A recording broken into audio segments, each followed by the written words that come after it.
earthvox podcast. The earthvox podcast. earthvox podcast. Welcome in. It is Sunday morning, barely 11:58, nearly high noon. Because I had to go move some furniture this morning. And it's interesting, this concept has been popping up a lot in my life this week. The concept of speaking your mind before it's too late. Speaking up in a timely manner. I was moving furniture because some people in my life, in my family, are separating themselves.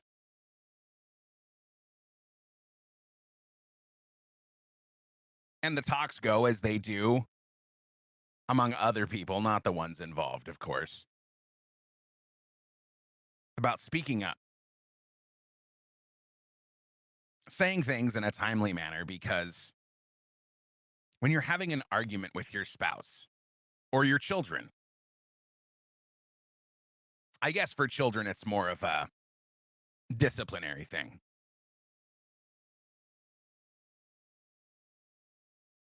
You have to decide to speak. You have to decide to protest and make your opinions known when you can keep a cool head. Because if you let yourself be pushed by a certain scenario and you feel like, this person, my partner, is doing this thing that irritates me. My kids are doing something that irritates me. If you allow yourself to be pushed to the point of exploding, then you may as well say nothing at all. Because at that point, anything that you're saying is more damaging than helpful, in my opinion.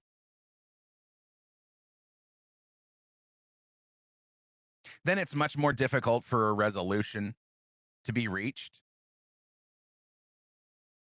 Then you've both been harmed, both parties have been harmed by the explosion, by the hostility,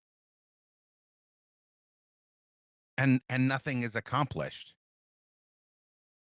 When if you had just spoken up sooner, if you had just said something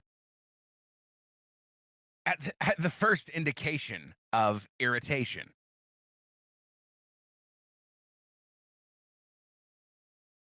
then much more amicable circumstances can move forward.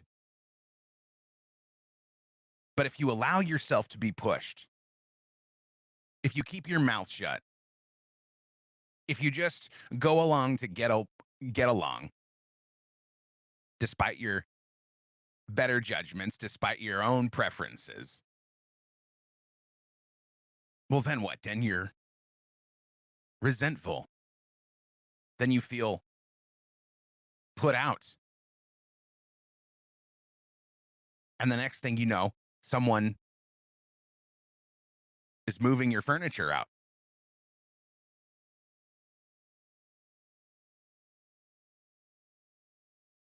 I think it's a big problem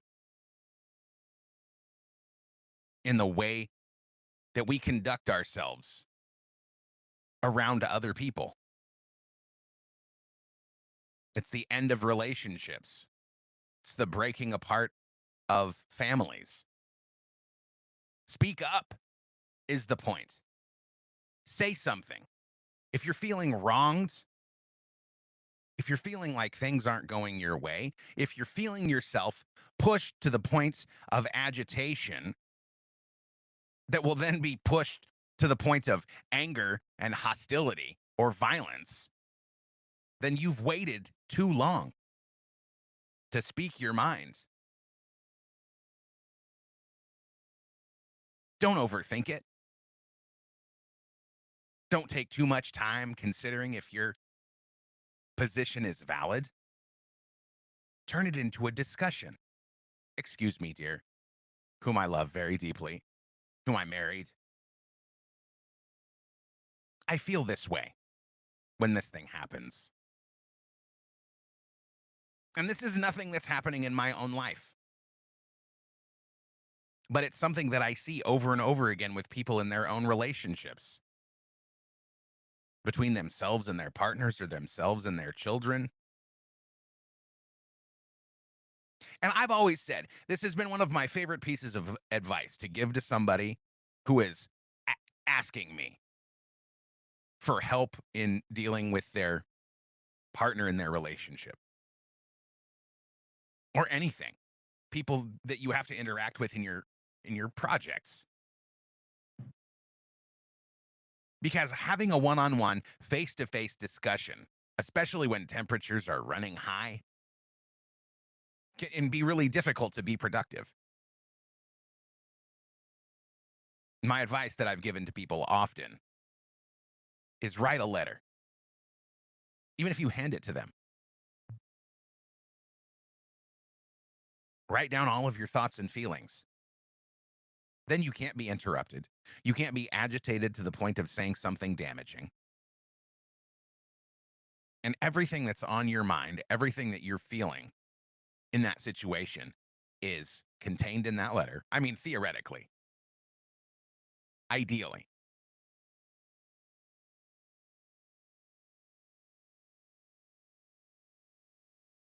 But don't let that be the end of it.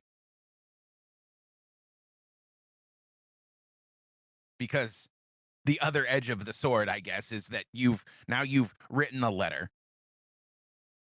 You've blown off some steam. And now you don't feel the need to address the situation. But guess what? It's not going to go away.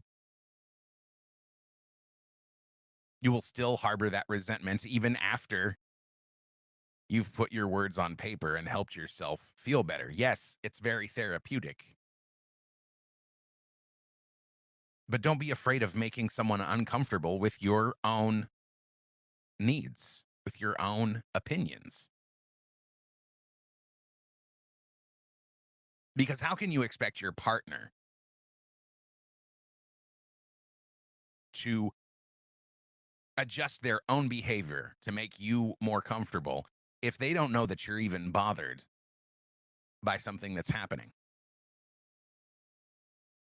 Now, do you have to go into this giant involved process? No, of course not. You can lightheartedly and lovingly say, hey, this is an issue that I'm seeing, and maybe it's silly, but I love you and I know you love me. And I just want to tell you that this is bugging me and it's starting to bug me more and more each time it happens. And I don't want to feel like this. And I know that you care about how I feel. So I'm telling you now before I become really exasperated and it turns into a thing. And I thought it was appropriate to bring this up. I mean, not just because I've discussed it in multiple conversations with different people this week, but because I think it relates really well to what's going on with Iran. We're in we're we're halfway through, right? we're halfway through with the Iran conflict. That's what the administration wants us to believe. We're almost there. 4 or 5 weeks, that's all we're doing. And I'm not holding my breath. Because primarily all of the worst people are really excited about this administration's decision to get involved in Iran. John Bolton, Bill Crystal, the worst of the worst neocon warhawks that have had dreams of bombing Iran once and for all. We got into the conspiracy theories a little bit last week. I had a few links saved to some other conspiracy theories, kind of along the same lines, but when the conspiracy theorists start merging Iran and Epstein and Obama, I feel like I'm drowning. There's too much to dissect. There's too much to fact check. And I find myself feeling like I'm going to dig into these details and ultimately learn that, oh, it's all a load of bollocks. But that's the fun part about conspiracy theories, right? Maybe they're true, maybe they're not. You can't really prove it one way or the other. I like to stick to the ones that seem genuinely plausible. So I think we dropped our bombs on February 28th. And we are now here 10 days later, halfway done, right? And fortunately, I guess I'll start with the casualty numbers. I've been all over the place. I've got notes that tie into other topics. So I hope this can all be easily understandable and cohesive. But there's some really interesting stuff going on. First off, how many Americans have died? As of March 8th, 2026, official U.S. reports indicate that 6 American service members have been killed in the ongoing 2026 conflict with Iran. These deaths occurred during Iranian counterattacks on U.S. facilities in Kuwait and other regional sites early in the war. And these are senior, I mean, I don't know if you would refer to them as senior officers, but Major Jeffrey R. O'Brien, Captain Cody A. Cork, Chief Warrant Officer 3, Robert M. Marzan, Sergeant First Class Nicole M. Amor, Sergeant First Class Noah L. Teachins, and Sergeant Declan J. Cody. No U.S. civilians. Some sources, including unverified Iranian claims, suggest higher figures, like hundreds of U.S. casualties, but these are disputed and not corroborated by U.S. or allied reports. So keep that in mind as you're browsing headlines and listening to other podcasts. A lot of the mainstream media loves to take figures from the Iranian government. I thought it was interesting. I was out at a restaurant with my family. I took my daughters to the daddy-daughter dance, which happens, I think it used to happen twice a year. Now it's just once a year. And afterwards, we went back to the house and we picked up mom and we went out to the Chinese restaurant. And I noticed they had CNN playing on the TV. Right in front of me. And my daughter, who was sitting next to me, kept saying, "Oh, Dad, look, it's breaking news. It's breaking news on CNN. How wonderful." And I just told her, honey, they just put that there because they want people to stay watching the channel so that they will ultimately watch the commercials that come in between the news broadcasts. I don't know, when are you supposed to tell your kids about the complete corporate capture of media institutions? I didn't get that deep into it. But they were talking, I thought it was weird, a week old. I mean, we talked last week about the reports that a girls' school had been a bomb was dropped on a girls' school in Iran, and how Iran blamed the U.S. and the U.S. blamed Iran. And not just this time, but many times in the past, these mainstream news outlets are taking the information from the enemy sources. Why? Because they hate the United States. They definitely hate President Trump. But there's a lot of interesting revelations to be had when going through all of this information.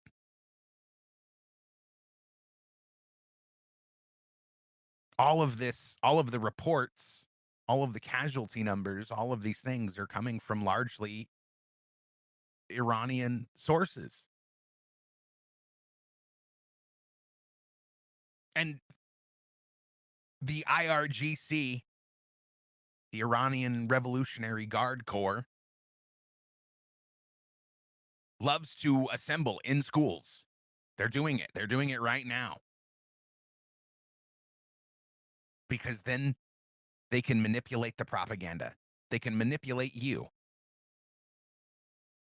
into thinking that all of these attacks on their military are actually attacks on hospitals and schools.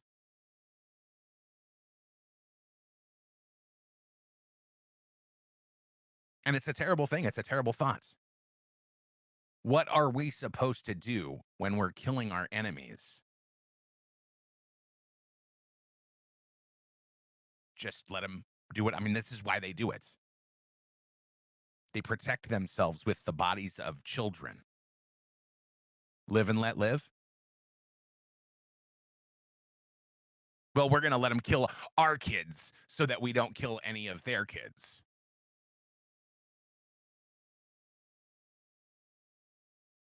I'm glad it's not a decision that I have to make. You may have noticed gas prices are climbing a bit, eh? About 50 cents in the last, 5 days or so. Whoops. No, nothing. I didn't do anything bad. Everything is working perfectly. If you're watching the video, you know I'm lying because we're streaming live on X and Rumble, YouTube and Twitch also, if you like supporting the globalist big tech platforms.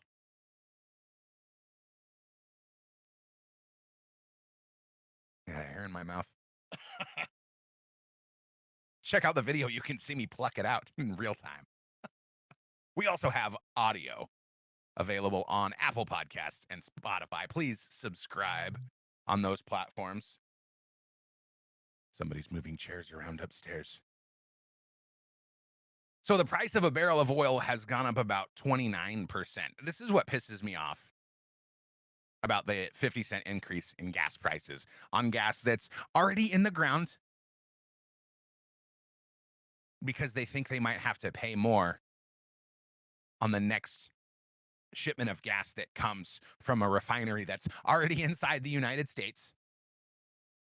And guess what? If they don't, in fact, have to pay any more money, well, then they just profited an extra 50 cents a gallon on every gallon of gas that they sold, because Iran said they're going to shut down the Strait of Hormuz, which we'll talk about. We have a lot on that, and it's pretty interesting.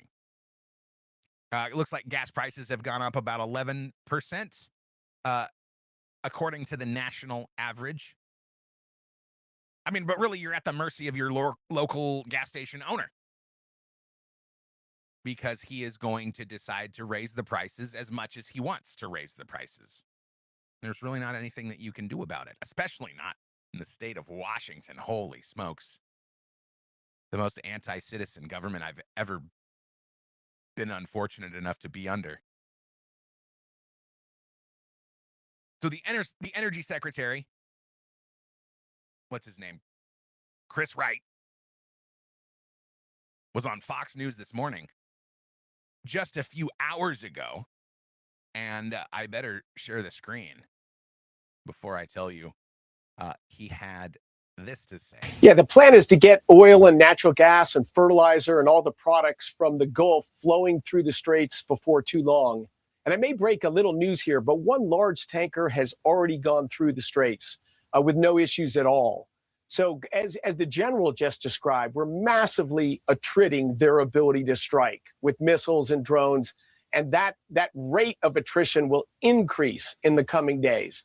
So we'll be cautious, we'll be careful, but energy will flow soon. It's one of the reasons the president had to move on this war. Iran has just terrorized America, the neighborhood, and energy markets for 47 years.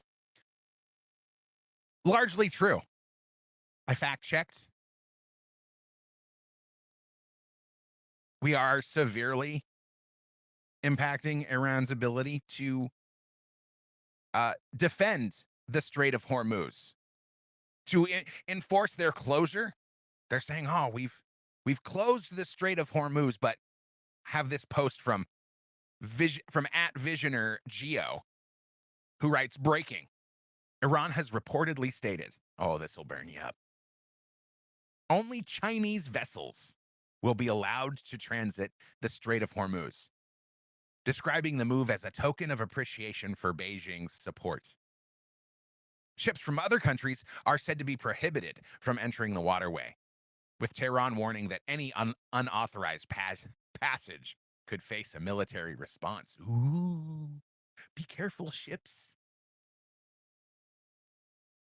I mean, Iran is decimated. How are they going? What enforcement mechanisms do they have?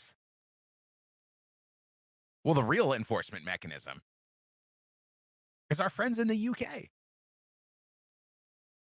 Yeah, how interesting is it to learn that, in fact, most of the traffic you can see here, if you're watching the video, traffic flowing through the Strait of Hormuz.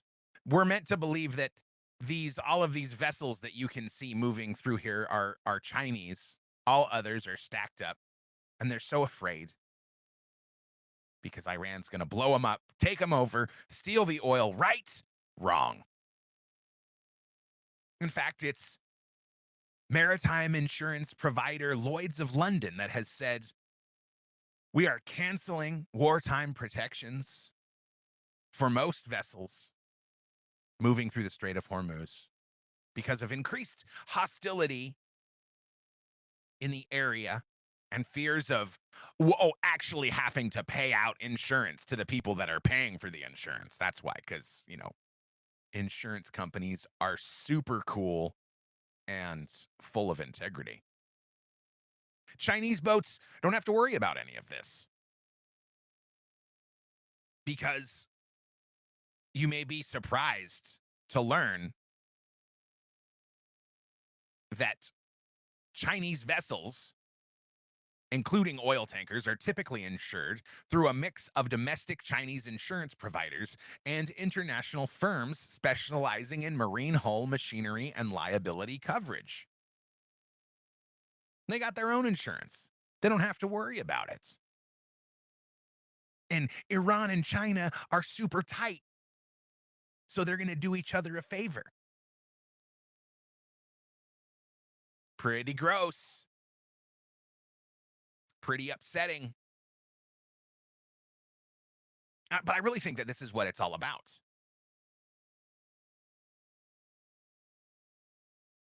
See, Trump went in to Venezuela and ended the Maduro's regime, has taken over the country. China was buying 70 to 80% of Venezuelan oil. But that's only 3 to 8% of the oil that China imports. However, China bought 80 to 90% of Iranian oil, and that is 13 to 15% of China's oil imports. So the United States has effectively impacted China's ability to import 20% or more of its oil supply.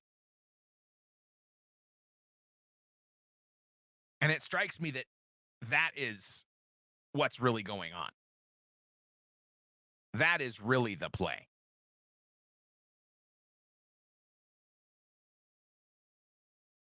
Because China is so heavily involved in the attacks happening on our country. Cognitive warfare, it's called. All of these propaganda campaigns are sponsored by China and Russia. All of the bots, all of the social media narratives, all of the division in the Republican Party. While it may be real, it's being amplified by Chinese cognitive warfare.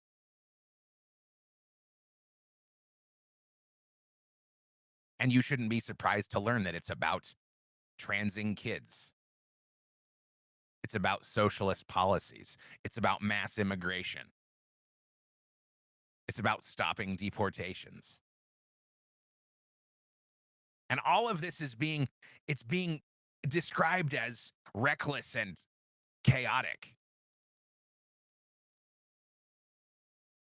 But a really nice post was shared with me, described as kind of a white pill moment. And I wanted to go through some of it, but it's really long-winded.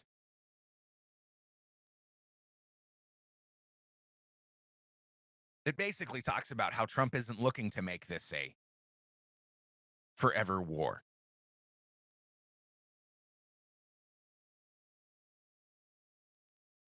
Not in Venezuela, not in Iran, not in Cuba, which people are saying will be next.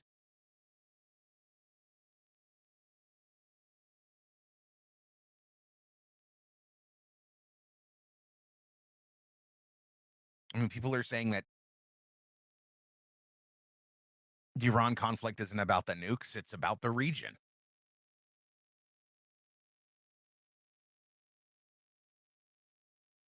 It's about oil, it's about energy, it's about kneecapping our adversaries. But when are those adversaries going to get involved? I mean, are we to expect that cutting into 20% of China's oil supply isn't going to make them respond? And what influence do they have on this Lloyd's of London insurance provider?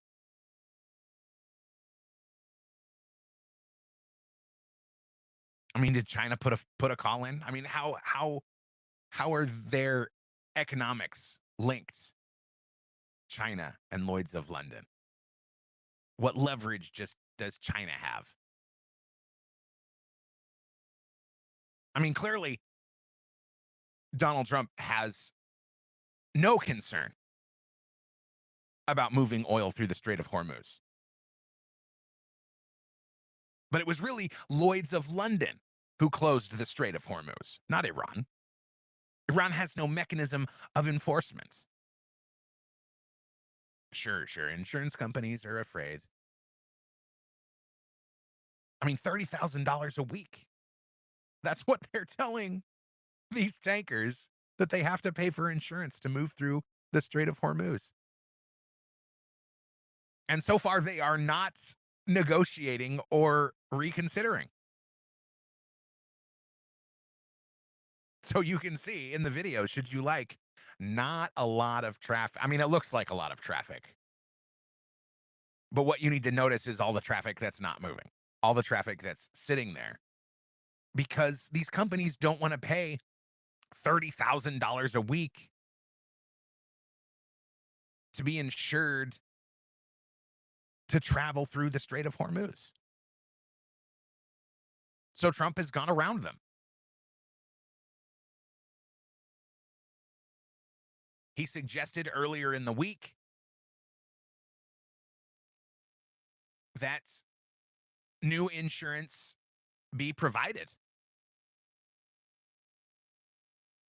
And he actually did it. The United States has implemented we'll start that over for social media. The United States has implemented a $20 billion maritime reinsurance plan to insure vessels transiting the Strait of Hormuz. Announced and launched on March 6, 2026, by the U.S. International Development Finance Corporation, DFC, in coordination with the Treasury Department. The program provides war risk coverage for hull, machinery, and cargo losses on a rolling basis for eligible vessels, aiming to restore confidence and restart oil and gas shipments amid the conflict with Iran. That tanker that Chris Wright was discussing on that appearance on Fox News was called likely a Chinese vessel, but there's no information. However, this is a legit proposition. It is a legit initiative that even made headlines on Lloyd's List. U.S. launches $20 billion reinsurance facility for Gulf shipping. And not only that, but Trump also wants naval escorts. Tony Saruga writes on X, Trump announces U.S. to cover insurance for all ships traveling through Gulf will provide U.S. Navy escorts. The post from Trump on Truth Social. Effective immediately, I have ordered the United States Development Finance Corporation to provide at a very reasonable price political risk insurance and guarantees for the financial security of all maritime trade, especially energy, traveling through the Gulf. This will be available to all shipping lines if necessary. The United States Navy will begin escorting tankers through the Strait of Hormuz as soon as possible. No matter what, the United States will ensure the free flow of energy to the world. The United States' economic and military might is the greatest on earth. More actions to come. Thank you for your attention to this matter. President Donald J. Trump. I guess the most disappointing part of that is that we've now given the oil companies, all the companies, all the way down to the gas stations, a reason to jack their prices up. And no mechanism for stopping them. But I guess it's good to have freedom. Isn't it? I mean, ideally, it's good to be free to rip your customers off. And there's no mechanism for redress. I mean, you could accuse them of price gouging. Good luck. You want to lawyer up for 50 cents a gallon? So they'll get away with it.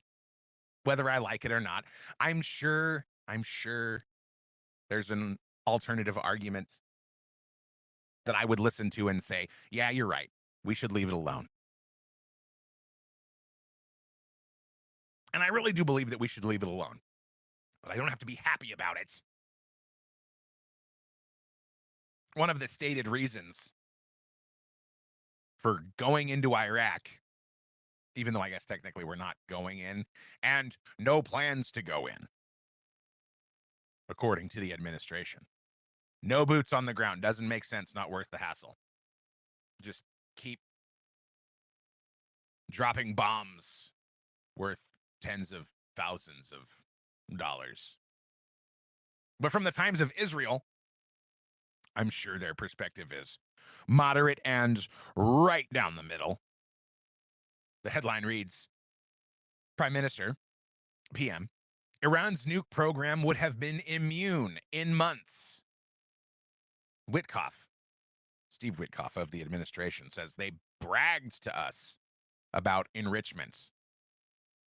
PM says U.S. Israeli campaign will be swift, decisive. As JD Vance says, goal is to change Iran's mindset.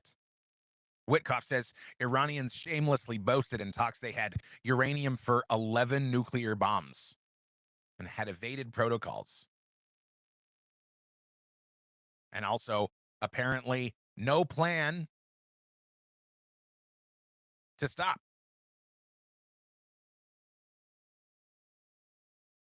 So we're going to get in and out of there. We're going to bomb the hell out of them. Be done in another couple of weeks. Hopefully minimal casualties all around. We don't want people dying.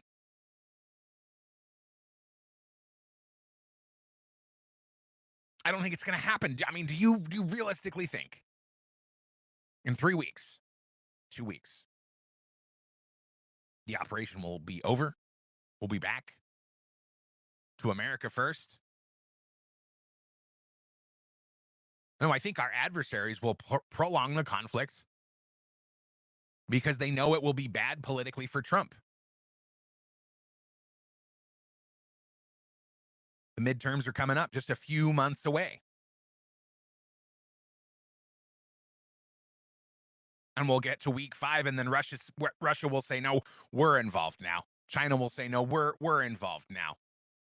It's been kind of interesting. All of the Middle East countries that have received these bombs from Iran, all of these bombs that have flown into Saudi Arabia and UAE have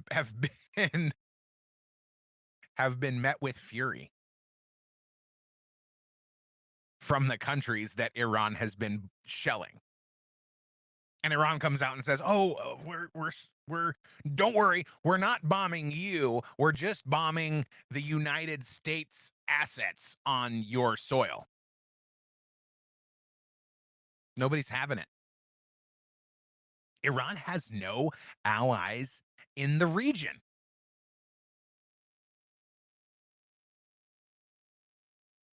Pete Hegseth gave us an update a few days ago, and he talks about total air dominance. Starting last night and to be completed in a few days, in under a week, the 2 most powerful air forces in the world will have complete control of Iranian skies, uncontested airspace. I hope all the folks watching understand what uncontested airspace and complete control means.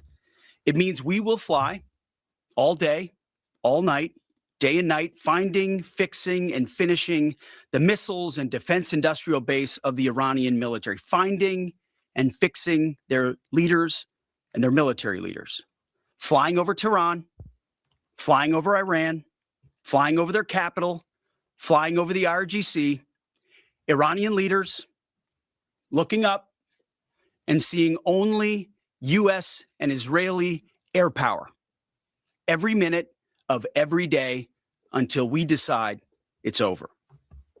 And Iran will be able to do nothing about it. B-2s, B-52s, B-1s, Predator drones, fighters, controlling the skies, picking targets, death and destruction from the sky all day long. Do you believe him? Do you want to believe him? Do you want to disbelieve him?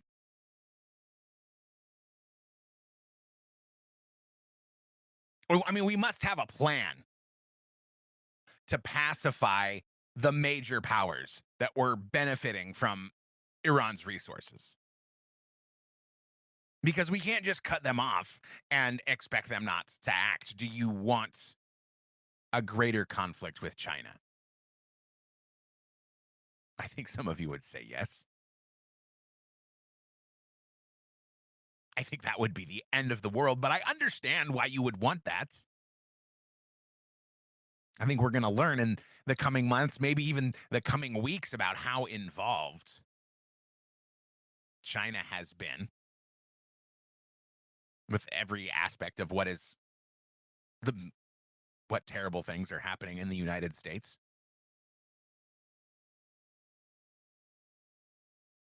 Iran's been searching for new leadership. They think their next Ayatollah, their next supreme leader, is going to be the son of Ali Khamenei, the previous Ayatollah. But they're not going to announce who it is, even though we already know who it is, because they know that Israel and the U.S. will just kill him too. Am I not supposed to say kill? I think I'm not supposed to say kill. I think saying kill gets flagged by the bots that go through and listen to your podcast to make sure that you're not talking about anything unsavory, that you're not talking about anything that goes against the approved narratives that you're allowed to talk about. That's why you hear people say things like unalived.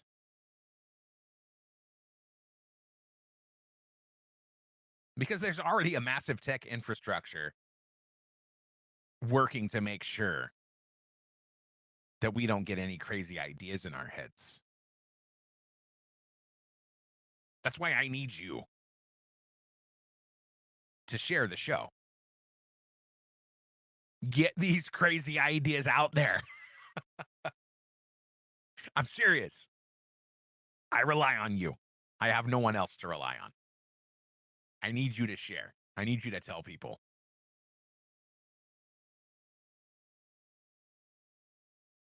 So Trump says unconditional surrender. There will be no negotiation. There will be no new radical leadership. Approved leaders, unconditional surrender, or what? Utter devastation.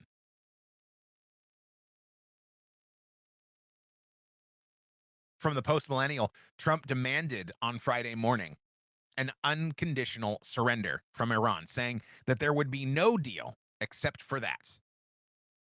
This comes amid the United States Operation Epic Fury in Iran, in which the Ayatollah and other top officials have been killed by U.S. strikes. Trump wrote, "There will be no deal with Iran except unconditional surrender. After that, and the selection of a great and acceptable leader, we and many of our wonderful and very brave allies and partners will work tirelessly to bring Iran back from the brink of destruction, making it economically bigger, better, and stronger than ever before. Iran will have a great future. Make Iran great again." And of course, there's been pretty interesting propaganda videos going around showing how great everything in Iran was before the Ayatollah and the theocracy.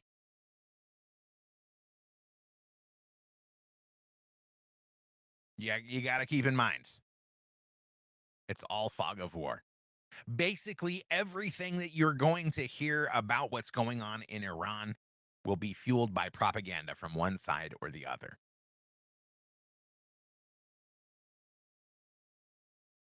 But we've got some positive updates on the SAVE Act. Now, maybe you've heard John Cornyn, Republican rhino, in the Senate, wants to run for Attorney General of Texas. And now Donald Trump has said this headline from Breitbart: "I want the Save America Act on my desk before endorsement in Texas race." President Donald Trump wants to see the Save America Act, which would require proof of citizenship to register to vote, on his desk before he makes an endorsement in the Texas Senate race. Oh, it's for Senate. Oh, because that's right. Cornyn is seeking re-election. Paxton wants to get in there. They are neck and neck in support in Tuesday's primary. 42% and 41%. Advancing to a runoff as neither eclipsed the 50% threshold. Cornyn wants Trump's endorsement. Trump announced Wednesday he would soon make an endorsement in the runoff and called for whoever does not get his nod to drop out immediately. But Paxton said he would not drop out even if Cornyn gets the president's coveted endorsement, to which Trump responded, well, that's bad for him to say.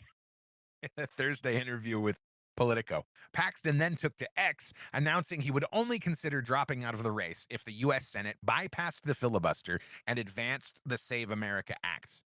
The president is now looking to capitalize on the leverage Paxton created. What a great guy. I don't know if he would be better in the Senate than an AG of text. Man, we need good people everywhere. We're hurting for good people. Paxton did such a great job. He did such a great job in Texas. And they tried to ruin him. But he overcame. Now he's going, and I'm worried about who's next. I pulled up the wrong link. But Cornyn has committed to passing the SAVE Act. This from the Post Millennial. Basically, I already said it. Headline: Cornyn vows to pass SAVE Act after Trump hinges endorsement on it. I don't believe him.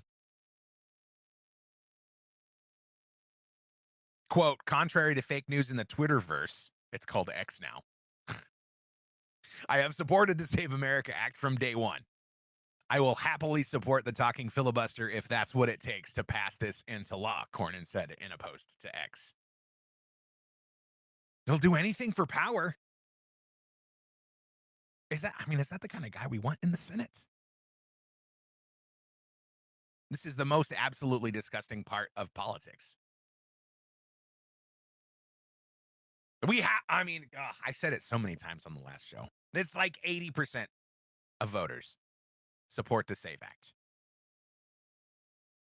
And we have this snake, John Cornyn, saying, well, I'll do it if you endorse me to get reelected as a senator. I won't, not because it's the right thing to do, not because 80% of Americans support it, but because I can get more power for myself if I do that. What a guy. He should pass it, and then Trump should still not endorse him. Do that. Do that. He actually did something better. Donald Trump went on Truth Social and posted this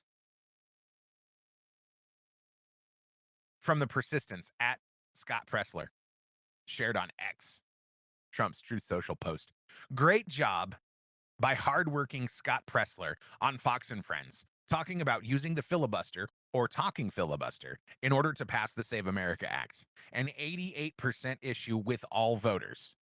It must be done immediately. It supersedes everything else. Must go to the front of the line, he writes in all caps. I, as president, will not sign other bills until this is passed. And not the watered down version. Go for the gold. Must show voter ID and proof of citizenship. No mail-in ballots except for military, illness, disability, travel. No men and women's sports. No transgender mutilation for children. Do not fail. President Donald John Trump.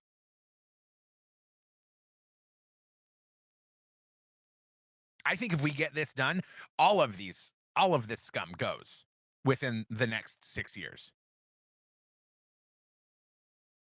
All of the slime that's been benefiting from these fraudulent elections, I think they all go down. As it is now, we can't really trust anything. We can't really trust anything that happens in our elections, at least not in my opinion. There's too many discrepancies. This is how we end up with people like Jasmine Crockett, who quite obviously hate America, hate its system of government, But the good news is that she's gone. James Tallarico defeats Jasmine Crockett in blockbuster Democratic primary for U.S. Senate. Reads the headline from the Texas Tribune. The Austin Democrats' win comes after a bitter primary that focused on which candidate's political and electoral strategy would get the party's first statewide victory in over 30 years. Yes, they want to turn Texas blue. And they think this guy, Tallarico, is going to help him do it. So he's no better than Jasmine Crockett.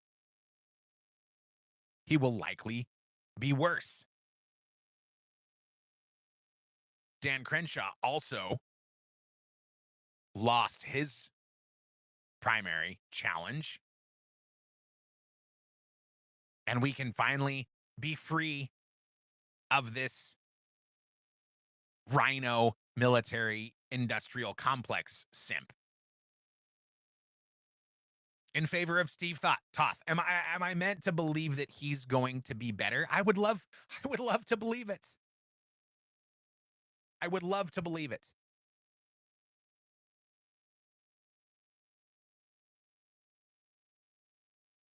But in order to believe it, I have to believe that the elections have integrity. And I just can't. It's funny, if you go through and look into the blue states to see, has anything been done to strengthen election integrity in these states that were accused of wild behavior in the 2020 election? The answer is yes. There have been improvements. Improvements is what they call them. But if you don't look in and read what was actually done, you could walk away thinking, oh, good, they did actually reform. They did actually reform how things were being done. Yeah, they reformed it to make it easier for them to cheat and more difficult for the cheating to be discovered. And they will, unfortunately, they will still be able to cheat in elections on a local level because the federal government has no power with how a state conducts their own elections. Now, maybe, let's be hopeful, maybe they won't be bothered. Maybe they won't be bothered to use two different election systems. And in fact, if it becomes against federal law to conduct elections using the mail, maybe they won't be able to conduct universal mail-in voting, even in state elections. But I don't know. I'm not an election lawyer.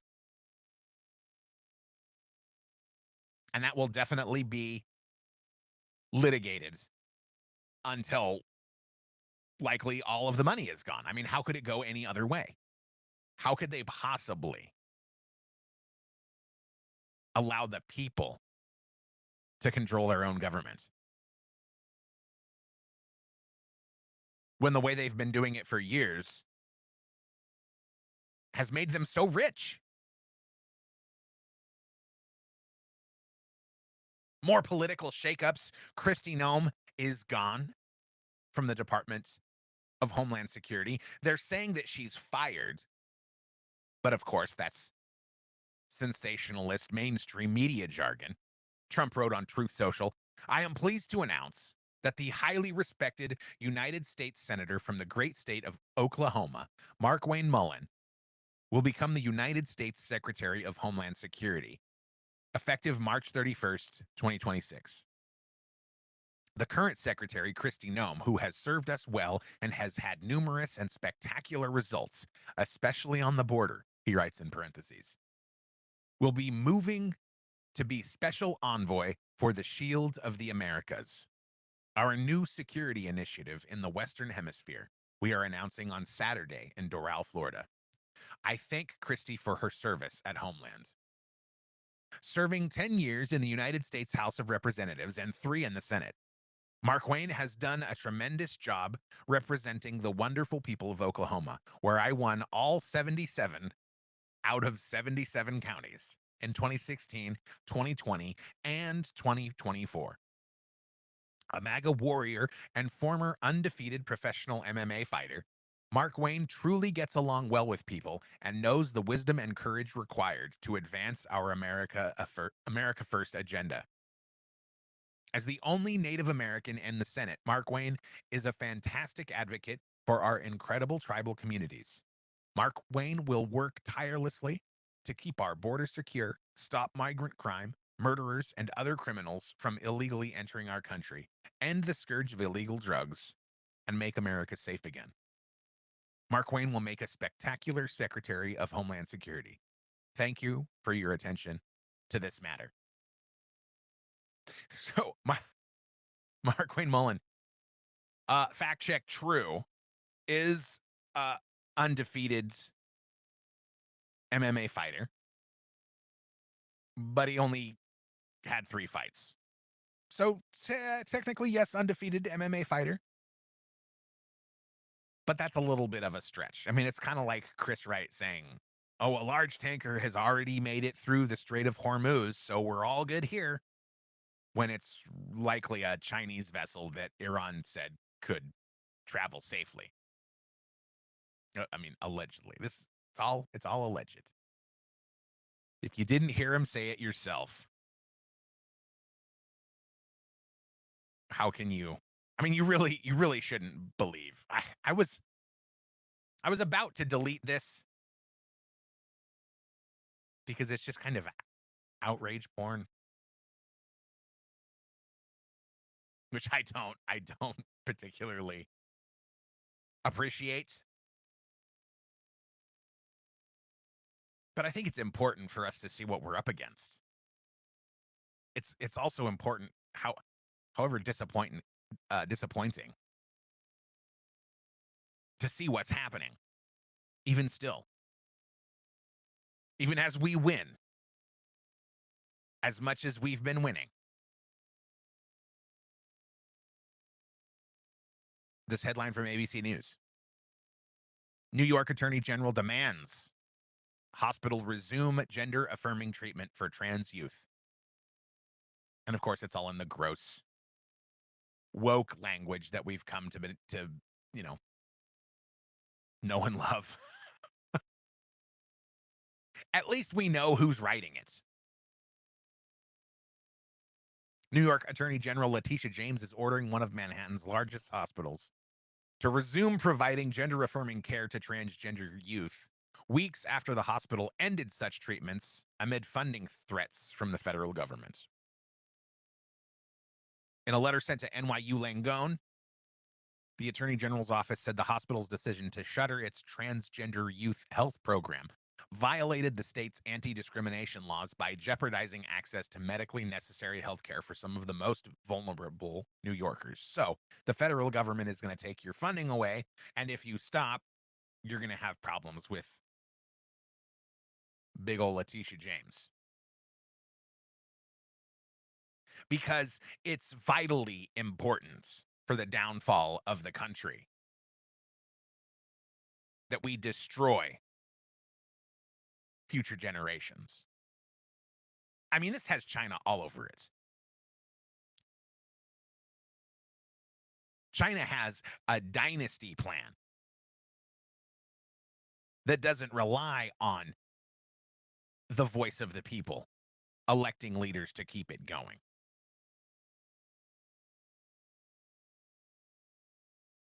So China can wage unending cognitive warfare on the United States and its children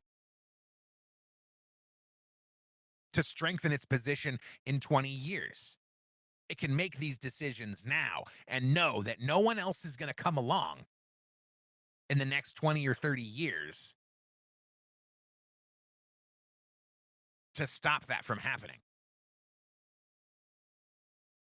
Because it is the Chinese Communist Party, and it will continue to be the Chinese Communist Party until the brave people in China decide they don't want the Chinese Communist Party any longer, and maybe not even then.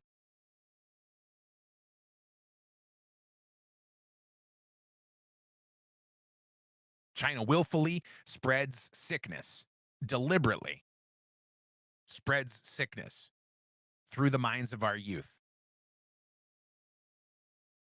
And they use our institutions against us.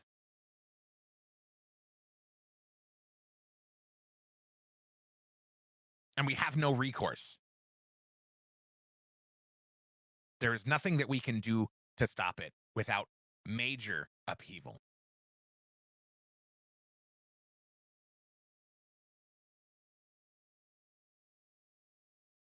But here's a bit of good news, I suppose. Have you heard of Aaron Spencer? Well, Aaron Spencer is running for sheriff in what, and how do you say it? Lone Oak County. Will you close? Good Lord. Central Arkansas. This is the kind of information that CNN doesn't think is important. The name of the county. Who cares? It's in Central Arkansas. Who cares about Arkansas? Why are we even talking about this? Sheriff from, there it is, Lone Oak County. Nailed it! Lone Oak County, Arkansas. So really, why does CNN care? Well, let's start with the headline. Aaron Spencer wins primary race for sheriff as he awaits his murder trial in Arkansas. Should I just jump right to what happened? I think so. On the night of October 8th, 2024, Aaron Spencer's wife called 911 at 1:12 a.m. to report their 13-year-old daughter missing from her bedroom. Spencer immediately drove off to search for her and spotted the girl in the passenger seat of Michael Fosler's truck at the intersection of Highway 31 and Highway 236. He followed the vehicle for approximately 6 miles, honking and flashing his lights, before ramming Fosler's F-150 into a ditch at the intersection of Highway 236 East and 13 North, where it struck a wooden gate post. According to court documents, Spencer approached with a Glock 19 Gen 4 pistol. Fosler allegedly lunged at him and said, "F you," prompting Spencer to fire 16 shots. I think that's all of them. 15 of which struck Fosler in the chest, arms, and abdomen. Spencer then pistol whipped Fosler in the face. At 1:34 a.m., Spencer called 911, stating he had no choice but to shoot Fosler for attempting to kidnap his daughter. Fosler, who was out on bond for prior sexual assault charges against the girl, died at the scene. That's the murder they're talking about in this CNN article.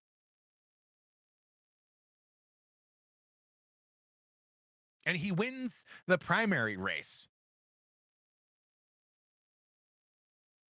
and moves on to the election in the fall. Quote, "Lone Oak County sent a clear message last night, and we're just getting started," Spencer said in a statement on Facebook Wednesday afternoon.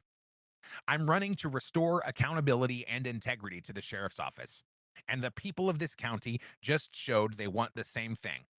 Let's finish the job and build a safer, stronger Lone Oak County together.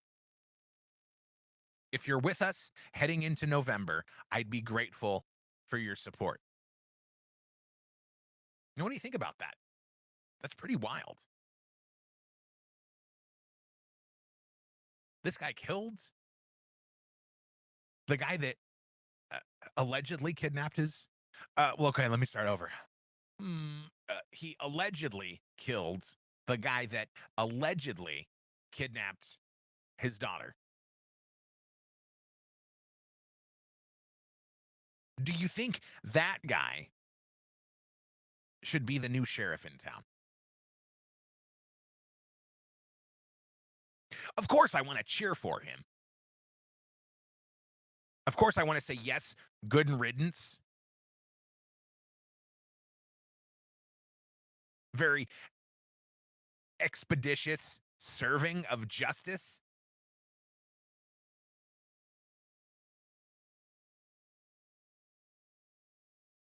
Is there a? I don't know. I don't know, man. I don't know. It's hard for me to say yes. That's what I want. I want my sheriff to do that. I want my sheriff to kill those. To kill the. I mean, yeah.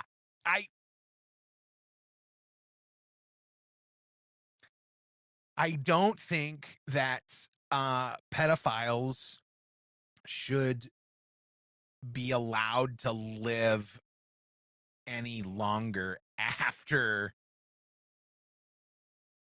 they've been discovered beyond a shadow of a doubt. And this guy had already been. I mean, didn't it say? He already had charges against him for fooling around with the girl earlier.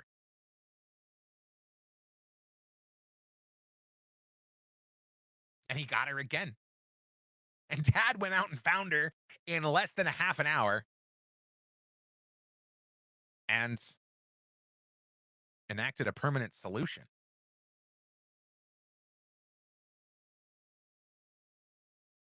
He still has to win in November. And I'm sure if he wins, everything's going to be fine.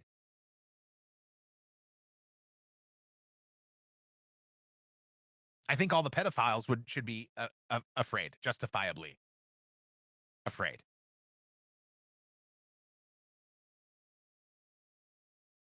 I think it's really gross the way the media culture has sort of softened on crimes against children and sort of sexual assault crimes. In general, it's just it's depravity. It's depravity and deterioration. Deterioration of American values. Which is, in my opinion, more cognitive warfare. More cognitive warfare from Russia, China, and Iran. Iran is heavily engaged as well.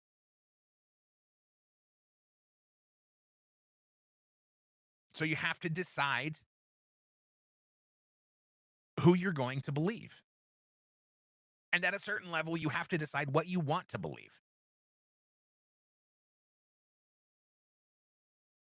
I mean, do you want to believe that America is a terrible place run by criminals who just want to extract your wealth from you and take all of your things? Leave you in squalor? Turn you into a slave in your own country?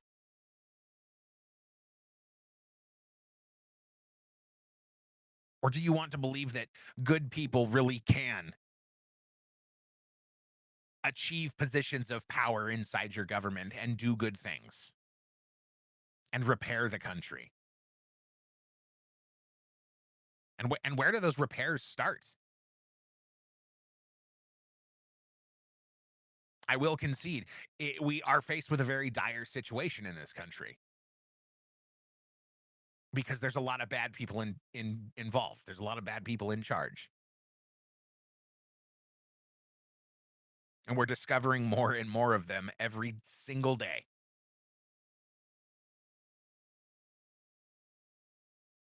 They're on the news. They're in the halls of Congress. They're on the movie screen. And they all have an agenda. So who are you going to believe? And why are you going to believe them?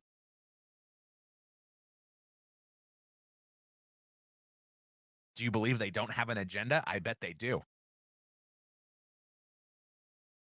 And I bet if you can find out where their money's coming from, you would find out quite transparently what their agenda is.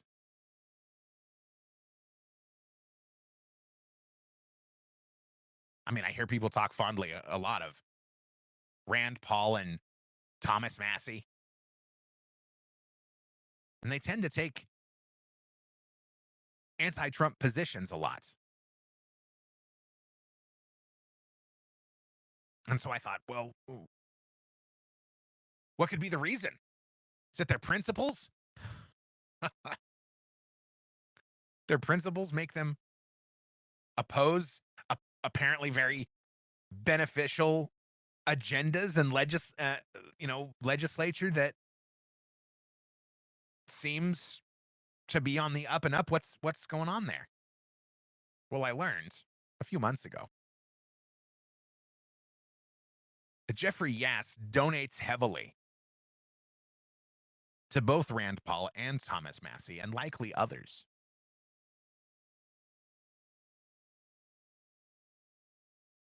And Jeffrey Yass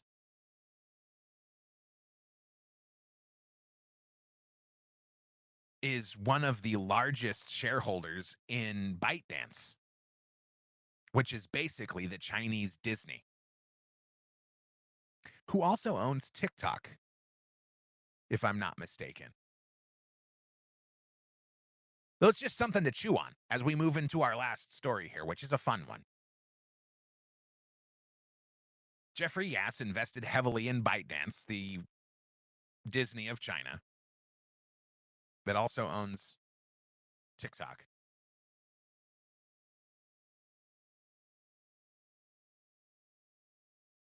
Lee Zeldin made an appearance this week, and he confirmed,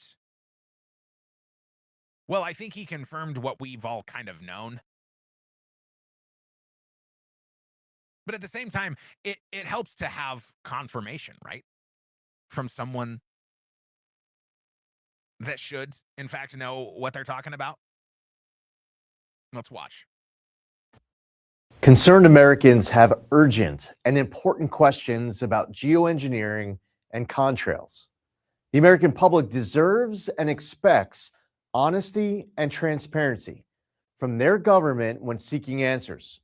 But for years, people who asked questions in good faith were dismissed, even vilified by the media and their own government.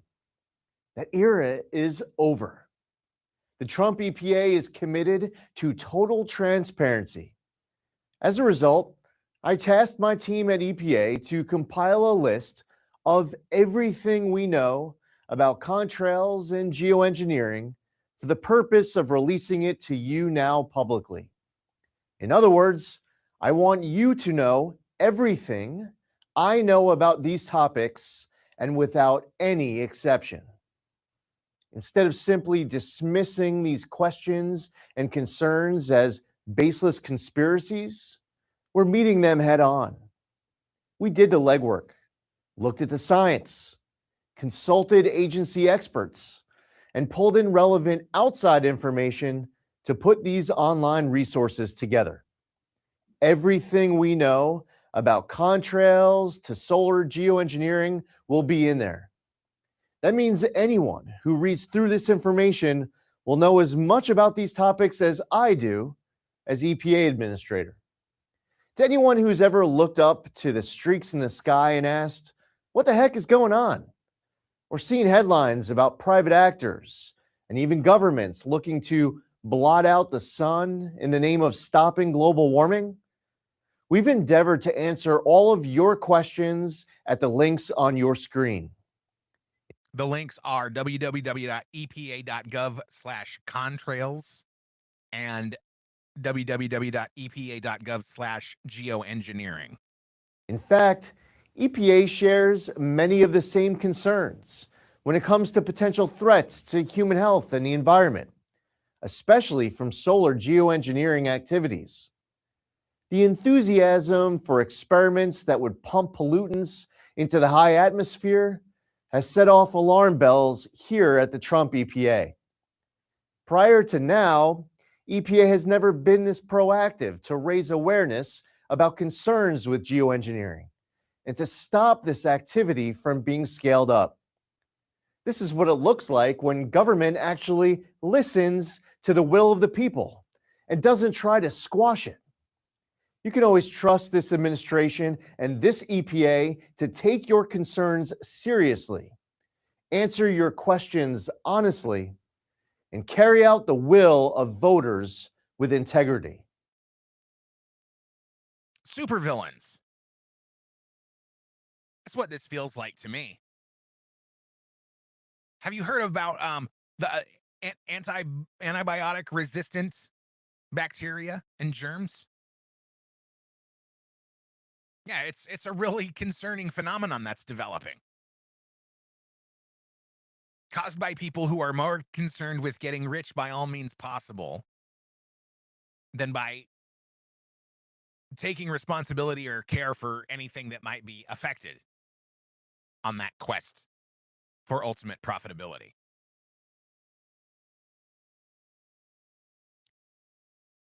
Spraying chemicals in the air on a quest for more profits, and damn the consequences.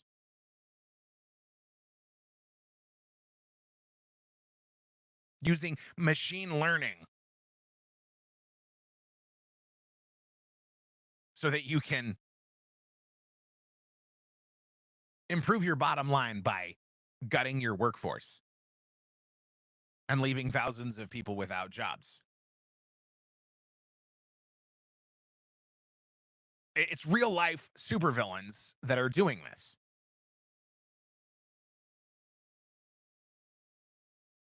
And we've come to a point where